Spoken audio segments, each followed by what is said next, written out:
Hello, my name is Lady and this is part of the Keep Frozen broadcast.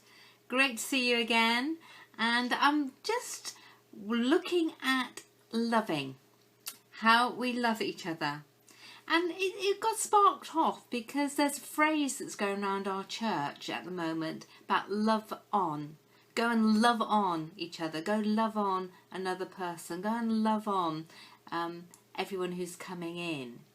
And I just thought, this is really interesting. Can you love on anybody that you meet, everybody you meet? So that brought me to the 2 commandments that Jesus gave us in addition to the 10. The first one, to love the Lord your God with all your heart, all your mind and all your soul. And the second, to love your neighbour as yourself. And it got me thinking about loving on and how easy it is to love on people you like, people that you know, people that are part of your immediate circle, and how hard it is to love on people who are strangers, and how even harder it is to love on people who you dislike or annoy you. And what really, Dennis took me out for a dinner as part of our marriage time last week, and we went to an Indian restaurant. One of the waiters was a really youngster. He must have been about 12. He wasn't really, but obviously as you get older, waiters, policemen, postmen, everybody looks like they're suddenly tiny and young. So this youngster served us, except for he didn't serve us very well. He didn't meet our eye, and at one point when he gave us some other cutlery, it felt as though he literally threw them across the table. And I sort of went, and Dennis went, leave it. Because I could have made an incident out of that one part of the evening. It would have been easy to call up the manager and say, excuse me, this young lad needs a bit more training here, or bring it to his attention. But actually the leave it was the best thing that could happen, because we weren't there to worry about the waiter, we were there to have time together.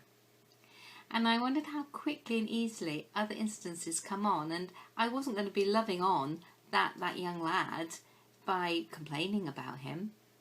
So I thought, love on, what else is there? Well, obviously there's the leave part of it. And then I thought, well, there's got to be something in between. So I came up with lean in. So we've got love on, lean in and leave off.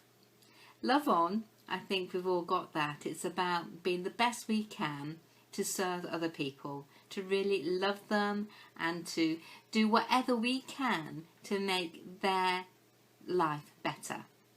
And if they're loving back on us, you've got a beautiful win-win situation. Lean in is about when things are a bit more tricky, and maybe you need to lean in a little bit to listen to what God is saying to you about that person. Leaning in to listen more and hear what they're really saying. Go beneath their presenting problem to find out what you can do to help them, to serve them. So leaning in is listening and asking Holy Spirit to reveal a bit more about that person, about the situation, so you can love them. And the leave off, I think, is a message to ourselves that when we're not in a position to either love on or lean in, let's leave off, which means don't give it the attention, don't let resistance come in and spoil something. And it just might be that it's the time that you back off, you leave off, and you just think, do you know what, if it's that important, it'll come back. That way, leaving off your criticism, leaving off your judgment, leaving off all the negative things means you actually are loving somebody, because you're not putting your negative attitude onto them. So they're my 3 things to consider. Love on, lean in and leave off. Let me know how you get on. Let me know, where this fits with you and whether you've had to make one of those 3 choices lately. Lady AD, keep unfrozen.